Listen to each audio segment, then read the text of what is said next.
அதாவது நல்ல பேச்சாற்றல் இருக்கணும்னா, தொடர்ச்சியா வேலை செய்ய பழகணும். அப்பதான் பேச்சாற்றல் வரும். நீங்க தொடர்ச்சியா உங்களால வேலை செய்ய முடியல. இப்ப நான் இன்னைக்கு காலையில எடுத்துக்கிட்டேன்னு வச்சுக்கோங்களேன், நான் நெறைய வீடியோ போட்டுட்ருக்கேன். ஆனா நெறைய கஷ்டமான வேலைகள தவிர்த்துருவேன். தொடர்ந்து நான் வேலை பார்த்துக்கிட்டே இருக்கேன். ஆனா எளிமையான வேலை தான். ஆனாலும் வேலைங்கிறது அது கஷ்டம் தானே! அப்படி இருக்கும்போது, தொடர்ச்சியா இன்னைக்கு காலையில ஆரம்பிச்சது, கிட்டத்தட்ட நான் ஒரு 6 மணிக்கு, 5 மணிக்கு ஆரம்பிச்சது. இப்போ வரைக்கும் நான் வேலை பார்த்துக்கிட்டே இருக்கேன். இப்போ கூட வேலை ஓடிக்கிட்டே இருக்கு. இப்போ மணி எத்தன?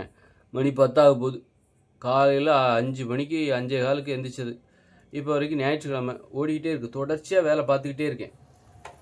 வேற எது அந்த மாரி தொடர்ச்சியா வேலை பார்த்தா தான், உங்களுக்கு நல்ல பேச்சு திறமை இருக்கும். ஏன் வந்து பெரிய பெரிய லட்சியவாதிகள் தொடர்ச்சியா வேலை பார்க்குறாங்கன்னா, அவங்க பேச்சு திறமை வந்து அதனால தான் சாத்தியம். அதனால வந்து இப்ப நீங்க விட்டு விட்டு படுத்து தூங்கிட்டு, அப்படி வேலை பார்க்குறீங்கன்னு வச்சுக்கோங்களேன், அந்த பேச்சு திறன் வந்து இயல்பு நிலைக்கு வரும். இப்ப நம்ம வந்து பேச்சு திறமை வந்து நமக்கு அதிகப்படியா தேவையா இருக்கு. தொடர்ச்சி நெறைய பேசுவதற்கு நெறைய தேவையா இருக்கு. பேச்சு திறனே நமக்கு அளவுக்கு அதிகமா தேவை. இயல்பா இல்லாம அளவுக்கு அதிகமா தேவையா இருக்கு. அதனால நம்ம தொடர்ந்து ஏதாவது பயனுள்ள வேலைகள செஞ்சுக்கிட்டே இருக்கணும். அதனால எப்பவுமே அப்படிதான். தொடர்ந்து பயனுள்ள வேலைகள செய்யும்போது தான் உங்களுடைய பேச்சு திறமை இருக்கும். பன்முக ஆளுமைத்தன்மை அப்பதான் ஒருத்தருக்கு வரும். என்ன செய்றதுன்னு யோசிச்சுக்கிட்டு இருக்கிறவங்க மத்தியில, தொடர்ந்து வேலை செய்றாங்க பாருங்க.